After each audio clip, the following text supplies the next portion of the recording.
Welcome to the official ABA Law Student Podcast, where we talk about issues that affect law students and recent grads, from finals and graduation to the bar exam and finding a job. This show is your trusted resource for the next big step. You're listening to the Legal Talk Network.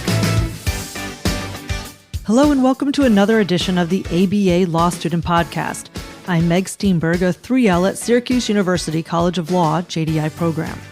Today, we are honored to have with us Dr. P.W. Singer, strategist at New America, consultant for the U.S. military, the intelligence community, and Hollywood, and author of several best-selling books, including Wired for War and Ghost Fleet. Today, we are speaking to him about a book called Like War, The Weaponization of Social Media, that he co-wrote with Emerson T. Brooking. Nearing the end of your book right now. I've not finished it. Fascinating beyond fascinating. Thank you so much for joining us today, Dr. Singer. Oh, thank you both for those kind words and for having me on. Well, one thing you remind readers of early on is that information disinformation campaigns are not new, centuries old, but the explosion of social media creates this whole new level in this realm, and it's really informational warfare. What in all of it was perhaps the most disturbing part of this for you?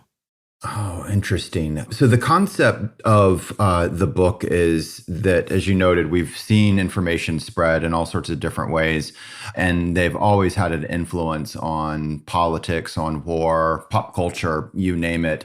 But what social media has done is that it has brought together two different types of communication revolution, so to speak. So if you think about the technologies that changed the game for communications, but the broader world, they either allowed us to have a new kind of one-to-one communication, the telegraph, the telephone, vast improvements, or they allowed you to have a vastly better one-to-many conversation, the printing press or radio or television broadcasting out. And what social media did is it brought those two together so that you could simultaneously have a one-on-one conversation, but also broadcast it out, and for the first time, to the entire world in real time. And that's been incredibly powerful, and it's been used for both good and ill. In the book, we looked at everything from awful examples like ISIS propaganda to good examples like Ice Bucket Challenge. But I think what disturbed me the most is the incredibly poisonous effect, and I mean that in all meanings of the term, that it's had on the American body politic and literally the American body. How easy it was to poison our system when you think about the impact of mis and disinformation on everything from our democracy to the just array of conspiracy theories that you saw otherwise very thoughtful people be taken in by and then spread within your own networks. We've all got that relative, that friend who are like, wow, to I think the way it's played out during the pandemic. And, the comedian Jim Gaffigan talked about that, where, everyone had sort of that kooky friend. And then all of a sudden they're now saying, really scary stuff, but it's not just they're saying it, they're engaging in behavior that doesn't just endanger them, it endangers you, it endangers our kids. Think about America. I mean, we're coming on 250 years of experience at democracy, freedom of speech, healthy media, et cetera. And yet it poisoned our system. What about all those other states that didn't have that experience? And we're obviously not out of it. So kind of a long-winded way of getting at your question of what disturbed me the most is how pernicious and poisonous it's been. And we're not out of it yet. Full disclosure, I avoid social media at all costs. What are your social media habits, and how has this book and your research influenced how you look at everything that you see and disseminate? Well, let's be clear about this. First, you said you avoid social media at all cost. And yet you and I are recording a podcast right now. Very true. And which will allow you to broadcast out to many. That podcast has everything from comment section at the bottom of it where people will rate to how will this be advertised and spread out to the world. It will be advertised and spread out through ABA's Twitter accounts and Instagram and whatever else.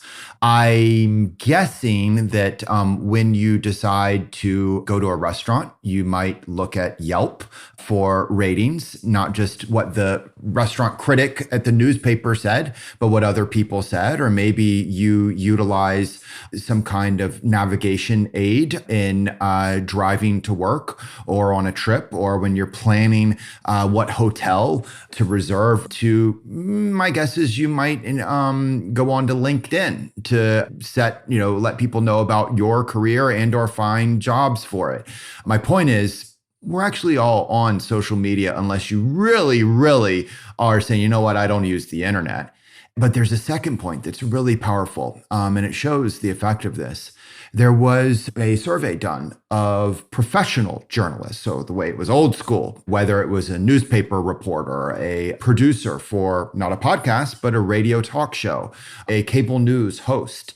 And over 90% of them said that they use social media to decide what stories to cover or not cover, what angle to take on those stories, who to interview for those stories, and if it was still trending, whether to double down with another story the next day in the newspaper, another segment on that radio talk show.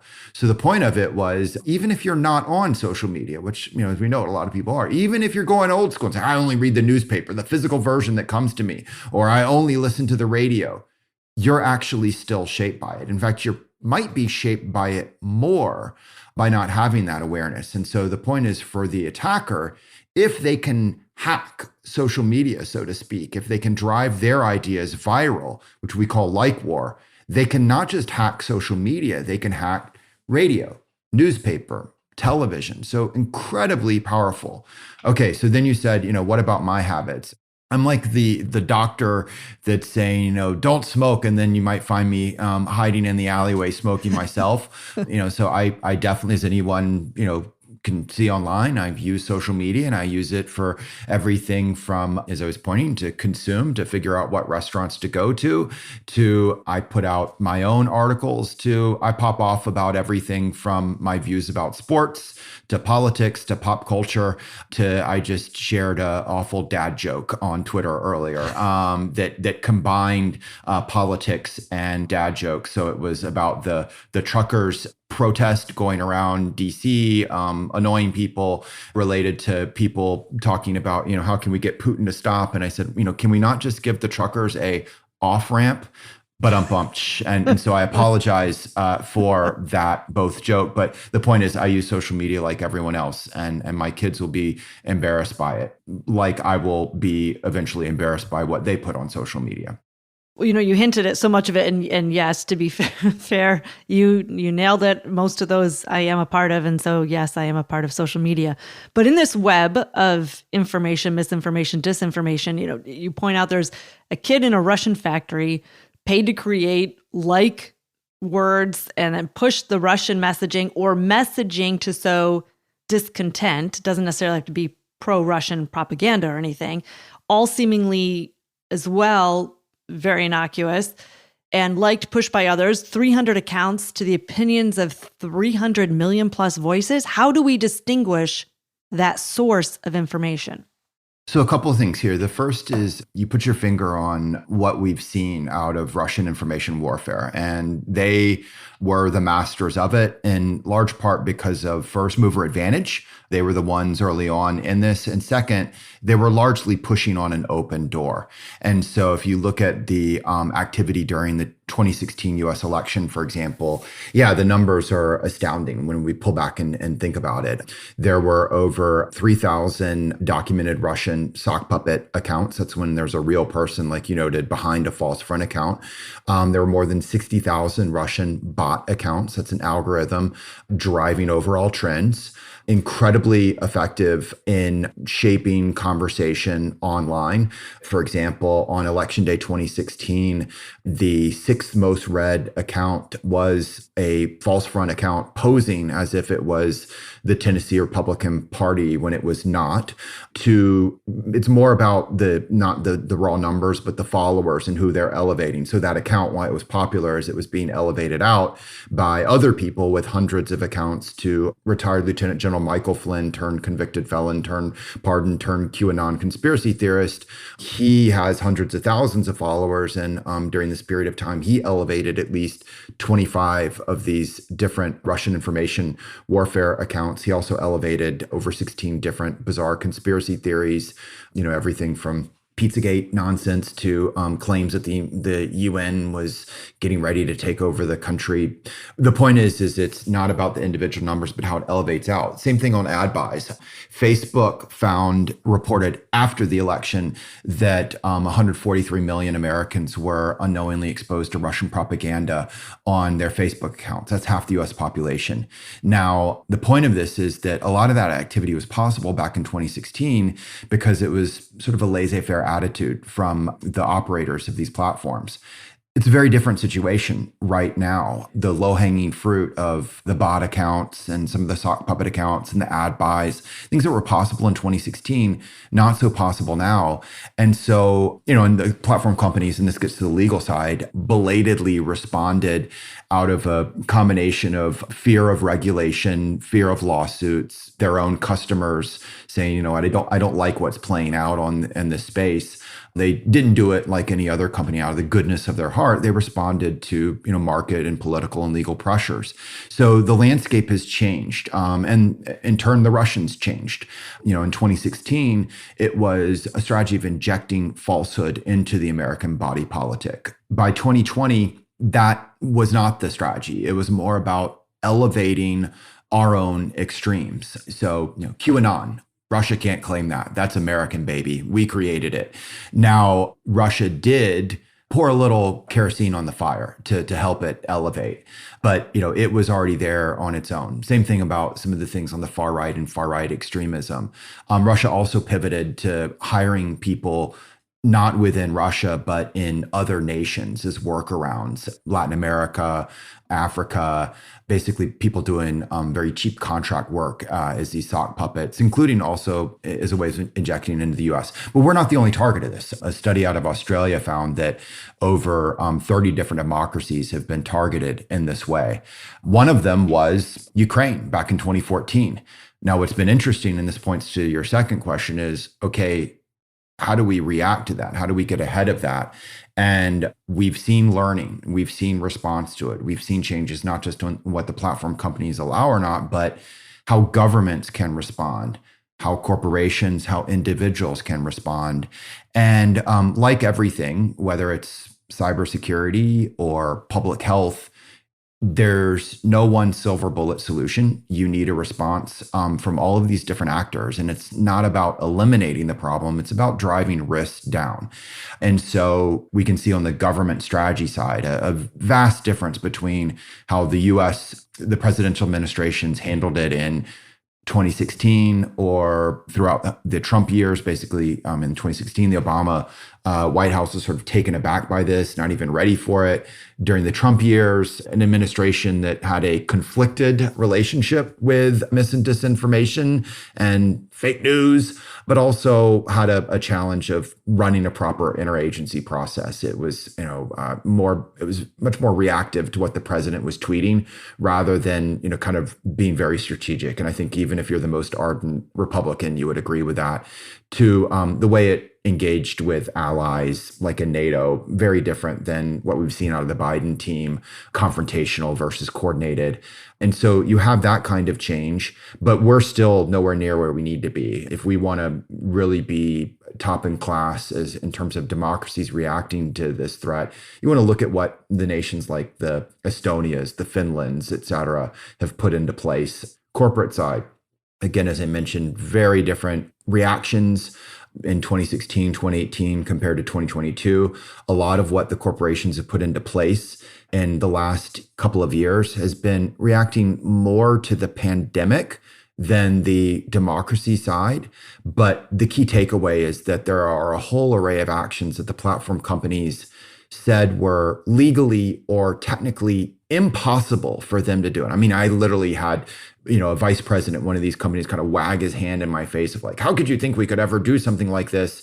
And then suddenly they did it. It wasn't technically or legally impossible. It's just they relooked at it for a variety of reasons, from they worried about, as I noted, the legal regulatory environment changing, to the pandemic. Hold it. Wow, this is starting to affect us.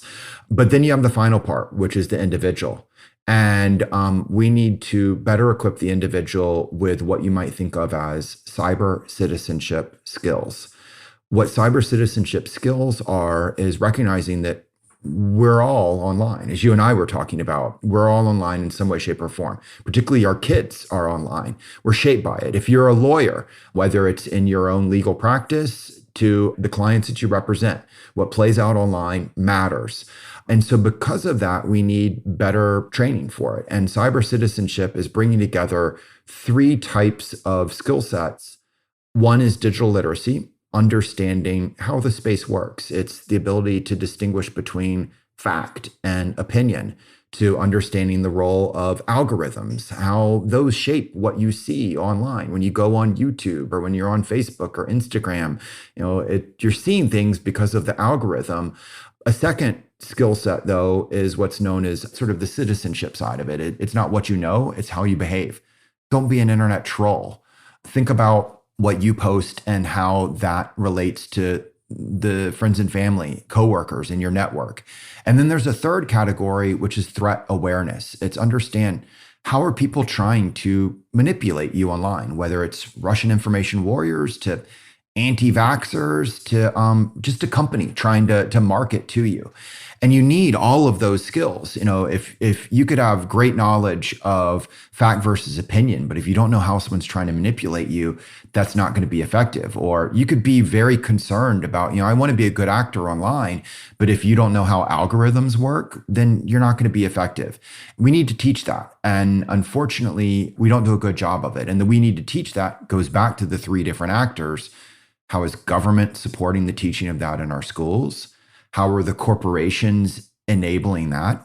Interesting, the platform companies, they provide bumps to you on classic cybersecurity. Hey, how's your password? Hey, what's your cell phone, so that we can help secure your account? They don't say, hey, these are things you need to know to operate effectively in our space. They don't do that kind of bumps of training. And then there's the final part. There's the you and I. How do we teach ourselves and our kid? And again, I think of that parallel of public health. There's a role for government, but there's also a role for me in, washing your hand, wearing a mask, getting a vaccine. That's not just about protecting yourself. That's about you protecting others. It's about a sense of responsibility, but woven into awareness and education. Secretary of State Blinken recently announced that the Biden administration stated Myanmar's military committed genocide against the Rohingya minority. In the book, as an example, you actually use that to say social media fueled genocide. How did you come to that conclusion? And then with that, do you see this ultimately as someday some sort of defense, like, oh, I didn't know I was looking at these as the facts, and I reacted to what I thought were, quote unquote, the facts? So a quick answer to the second question is we're literally seeing that play out in U.S. courts right now.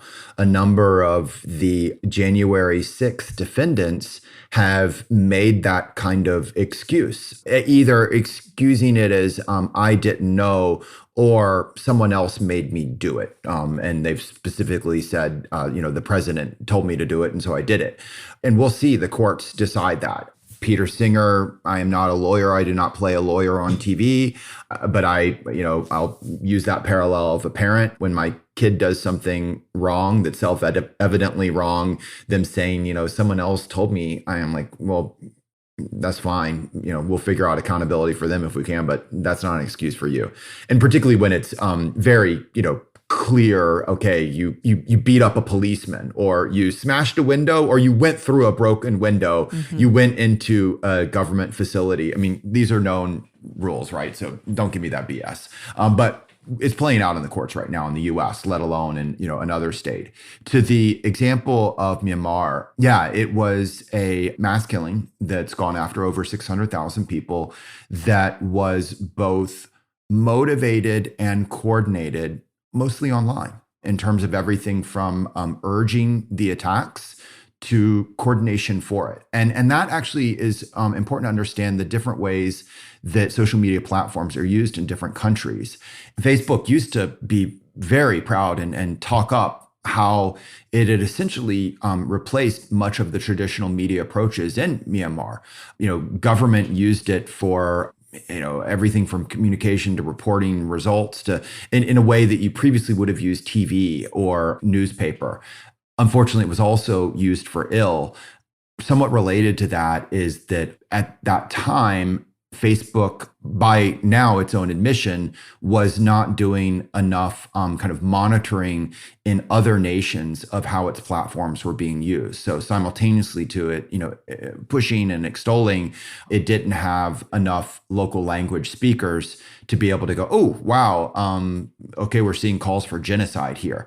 And that's been a major issue for the company is it, and you could say understandably, has dedicated most of its content moderation efforts inside the US, but that has meant that there's been large areas of the world where actually it's arguably more influential in shaping attitudes, politics, physical, real world actions, that it hasn't had that kind of investment in local language speaking and the like. So hopefully that we're seeing that change. But yeah, that points to the example there. We've seen similar instances in India. I mean, the way that you use technology to coordinate, motivate, previously you would have used radio during the Rwandan genocide. It was primarily radio that was the platform. Now you utilize social media. We are speaking with Dr. P.W. Singer, strategist, consultant, and author. We'll be right back. If you're a law student getting ready for the next big step, why not check out the Young Lawyer Rising podcast from the ABA Young Lawyers Division? Young Lawyer Rising covers issues pertinent to newly minted attorneys, as well as lawyers with 10 plus years of experience and beyond. From dealing with that daily grind and career management to focusing on social issues, financial worries, and more. Don't be an outsider. Tune in and check us out. Young Lawyer Rising now on Apple Podcasts, Google Podcasts, Spotify, Amazon Music, or best yet, your favorite podcasting app. And we are back now with Dr. P.W. Singer, strategist at New America, consultant for the U.S. military, the intelligence community, and Hollywood, and author of several best-selling books. You begin chapter 6 of your book, Like War, with a quote, "Media weapons can actually be more potent than atomic bombs." It is from the Propaganda Handbook of the Islamic State. Did it surprise you to how the world responded to the media weapons it used, including at one point you mentioned votes were taken on whether to kill someone, hold them hostage, and then they showed the results. And there was one thing that really struck me. It said you could go in a bathroom in a bar and come out with blood on your hands. And it just hit home because all of these things are happening halfway around the world, and yet you have influenced the end of someone's life. That's an illustrative quote because it both shows the attitude of that individual, but also, like so much online, it has large amounts of exaggeration and attention grabbing woven into it, right? So do I believe that a tweet is more powerful than an atomic bomb? No, but this is the discourse of the propagandists for ISIS.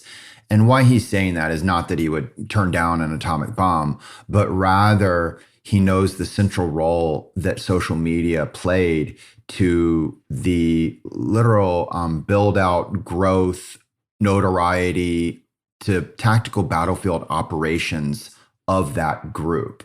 Through social media, ISIS was able to persuade some 30,000 people from over 90 different countries to travel to Iraq and Syria to join a group made up of people they'd never met before.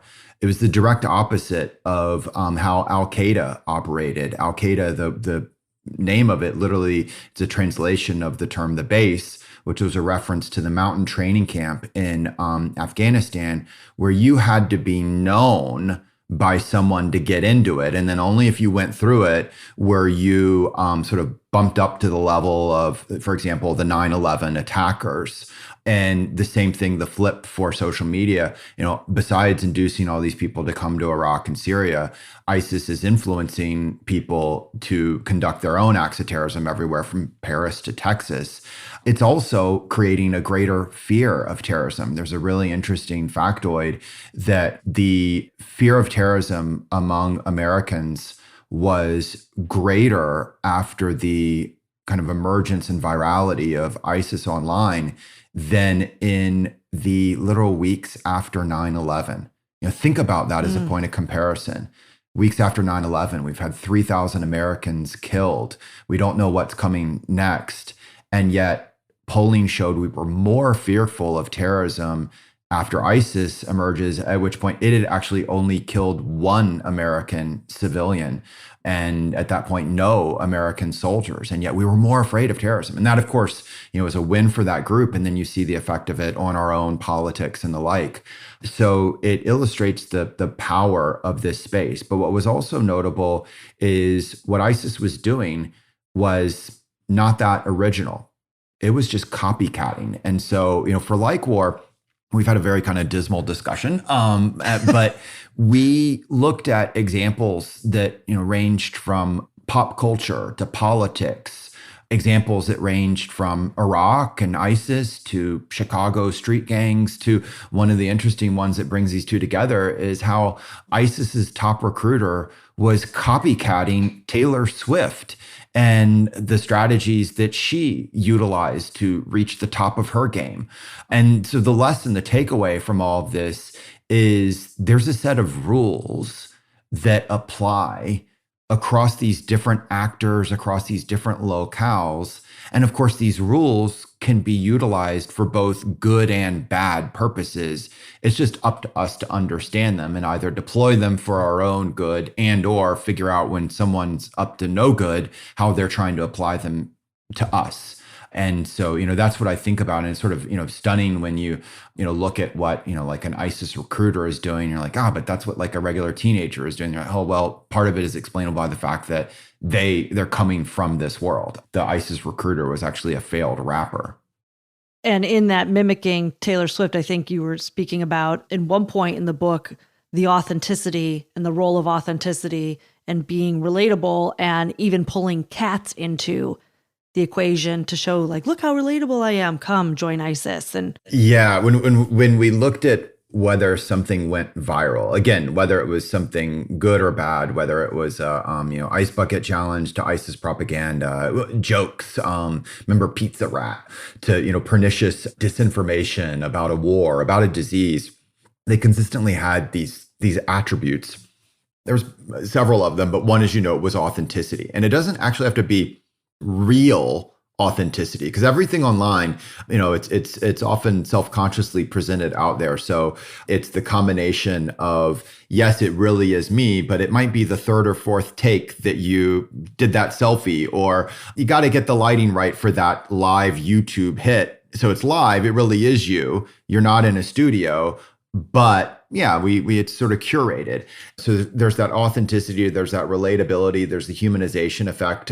There's a lot of different things going on there. Again, one of the funny observations is the way that Wendy's was more authentic online than Hillary Clinton. Hillary Clinton is a real person, but she did not come across authentic online, whereas Wendy's, it's not anymore. It's a hamburger chain, but yet the way that they operated online came across more authentic and did a better job of winning hearts and minds. Cats, I joke, they're the most effective weapon in all of information warfare. And the idea of soldiers posing with cats, terrorists posing with cats, is absurd. And yet it's a tactic that's been used for good and ill by ISIS members to, we've seen them deployed in the Ukraine war. And, it's both, cats are cute, cuddly. It's also like every other meme. It's kind of building on something else, and internet cats has a long running history to it. And so, yeah, it's a one of these just strange, weird things of the online world. Since you brought it up, memes, I want to pivot to the weaponization of memes. I believe, I'm not sure if this, you can correct me here, with it, if it originated with DARPA, but the utility of memes for influence campaigns, transforming memes into weapons. He who controls memes controls the world came from somebody else. And so embracing this memetic warfare, what does that mean? Is that what this means with cats and...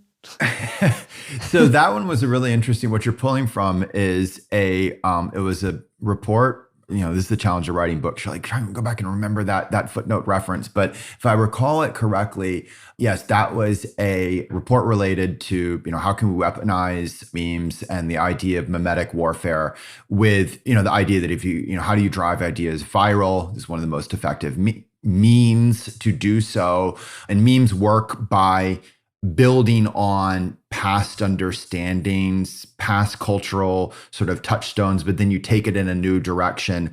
And it was a report looking at, look, this is really effective. In fact, it's one of the ways to shape both hearts and minds online, of course, with real world effects. And then what was notable about it is the same person who did that report later became one of the key people in supporting the Trump campaign and conducting, the lessons of memetic warfare on its behalf. There's memes of all, they're everything from Star Wars to cats to Pepe the Frog to, look, it was described, religion has a certain aspect of memes to it. It takes past understandings and builds upon it and takes it into new layers. It's an effective tool. It's an effective approach.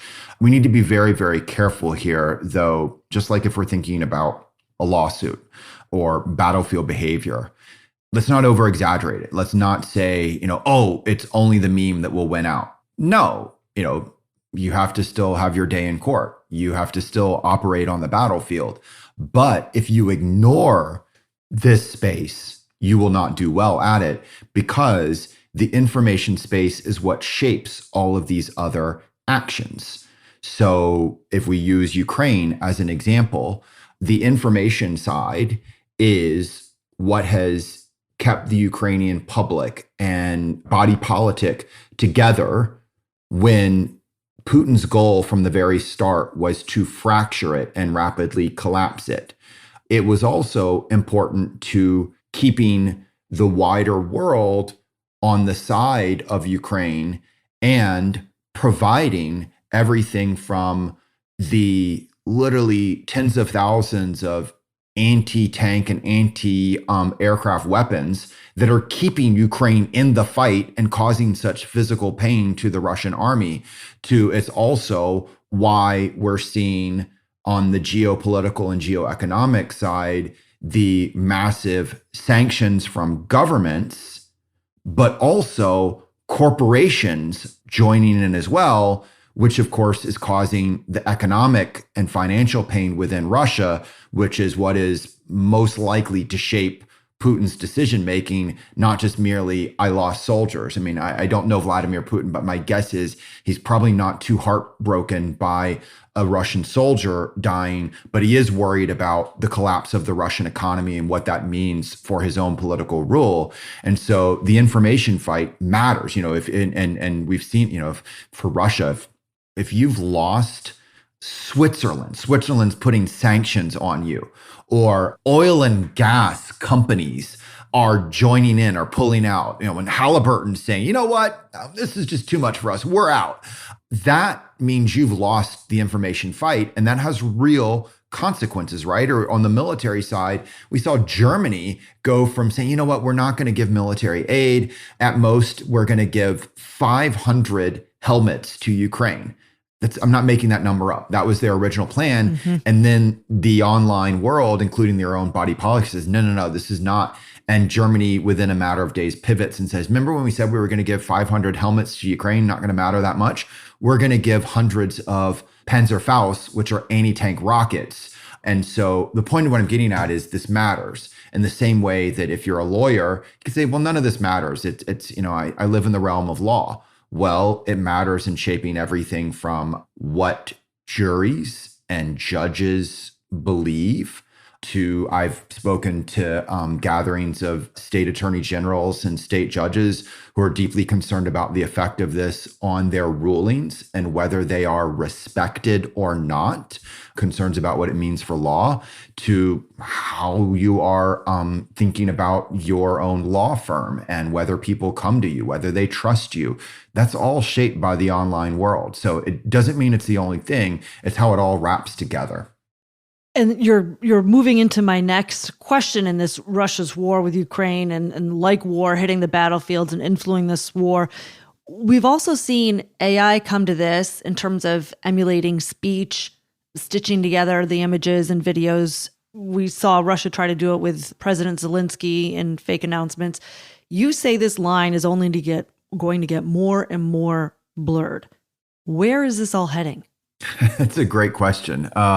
Where's it all heading? I think like so much else, it takes the ideas and concepts that we first saw in science fiction and they, become real. They become our normal. And look, that's played out with everything from flying machines to you and I communicating across a computer network. So what we've seen with artificial intelligence is, let's pull back on this. We're living through one of the most momentous technology developments in all of human history. It's very bold to say that, but we've been talking about the advent of AI for literally thousands of years. I mean, you can find discussions of it in ancient Greek mythology or in Judaic text. If you're a sci-fi person, we've been talking about it for over 100 years, and it's now coming true. And I'm not saying like, oh, it's, it means it's coming to life. I just mean we're using the various forms of whatever you want to call it, machine intelligence, neural nets, et cetera, to shape our world, to take on roles that humans used to only be able to do. As an aside, a more recent book I did called Burn-In looks at this, what are the different uses of AI? What are the ways it's going to play out in the world? Everything from how is Amazon going to use it to the police to one of the main characters in it is a contract lawyer who sees their role automated. And that sounds like crazy sci-fi, except contract law is an area pays very well. However, right now, not 30 years in the future, an AI can actually look at a contract and on average find more errors to fix than a trained human contract lawyer is. So warning. But the point, and so Burn-In explores that. Taking it to the social media side, think about all the challenges that we've had with this weaponization. Again, of everything from our politics to marketing to your kids to coronavirus. And that's without AI. That's without what's popularly known as deep fakes, using an AI to create something that's incredibly difficult for a human to figure out whether it's real or not, a packet of audio, a video. And we're starting to see that introduced. Like everything else on the internet, it will be both marketized and weaponized. It will be used for good. It will be used for ill. Marketization. We have already seen companies offer up fake people for use in your internet ads. One entity even explored using it to make your workforce look more diverse than it actually was in its online presentation. We've also seen the politics side. The first use of deepfakes in politics was one targeting the Belgian premier. It was the Belgian premier giving a speech on coronavirus that they never actually gave. And then, as you noted, we saw it pop up during the Ukraine conflict. There was a deepfake of Zelensky surrendering when, of course, he did not actually give that speech. Now, these early versions are relatively easy to distinguish. They've got certain tells within them. But of course, each new generation gets better and better. And so it becomes more and more difficult. And then we get to, the questions of, well, what do we do about this? And the answers, range from, as we talked about, how do we get people to understand and recognize that they exist and be aware of them, to what is the role of regulation? Should it be something that government intervenes into and says this is not allowed? Or is it something that is self-regulatory? The platform companies decide what is allowed or not vis-a-vis deep fakes. My own take on it Again, I'm not claiming to be a lawyer, but my belief is that you can't ban them overall. That would cross First Amendment issues because deepfakes have, again, you've been used for politics, for marketing. There are aspects of it related to the methodology. You could argue freedom of speech. But what I would like is the companies or some kind of regulatory environment that doesn't ban them, but essentially puts a watermark on them. So you can create a deep fake, you can utilize it, but by having that little watermark, it allows the positive uses of it for entertainment or marketing, but it takes away the pernicious manipulation. If it's got the little watermark in the corner, you can say, I enjoy it, I still get the fruits of it, but I know this is a fake. And so that watermark to me it's sort of the equivalent of a blue check on Twitter. Is that actually real Donald Trump, or are you just posing as him? Blue check allows us to see and or not. So I'd want the watermark approach. And it would also move the companies away from trying to figure out the content. Am I okay with this content or that content? And just say, you know what? Did you follow the rules? Did you put the watermark, or are you trying to take advantage of people? Oh, you didn't. So I don't care whether you're using it for marketing or your deep fake is going after, this politician. You violated the rule on how everyone is supposed to act related to deep fakes. That's my own sense of how we approach it.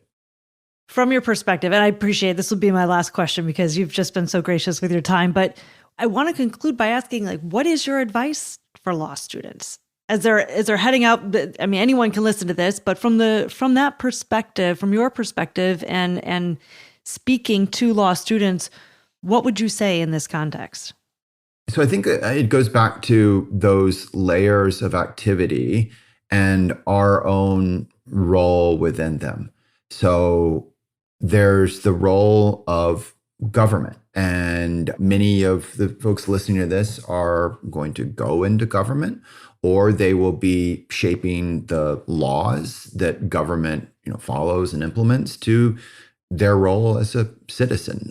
They'll be voting on it. And so being sensitive to what can government do in this space to better serve and protect, so to speak, our population, our democracy, our public health system when it comes to these new kind of information threats. We can no longer ignore them as not mattering. We know they matter now. So let's catch up to it. And let's bring in best practices including from other democracies.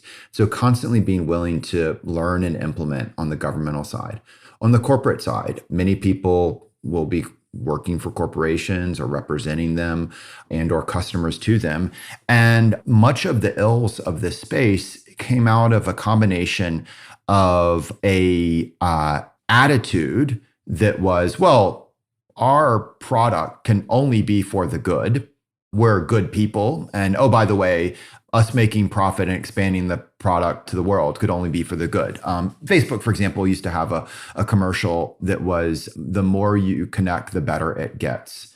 Now that was back in 2012. Now that sounds really creepy, right? If you think about it, the more you connect, the better it gets. Did it really?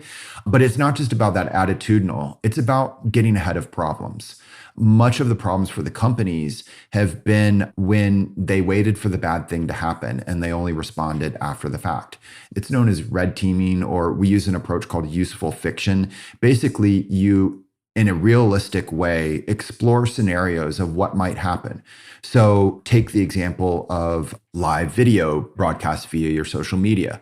Facebook was taken aback when teenagers used it to broadcast out their suicides, when terrorists used it to broadcast out a mass killing. Anyone who knew anything about teenagers or terrorists could have said, yeah, this might happen. What are you going to do to have a policy for it, rather than waiting for the bad thing to happen and then developing a policy? And that's the same thing when we think about ills like, vaccine disinformation. It was obvious it was going to come, but we waited for the bad thing.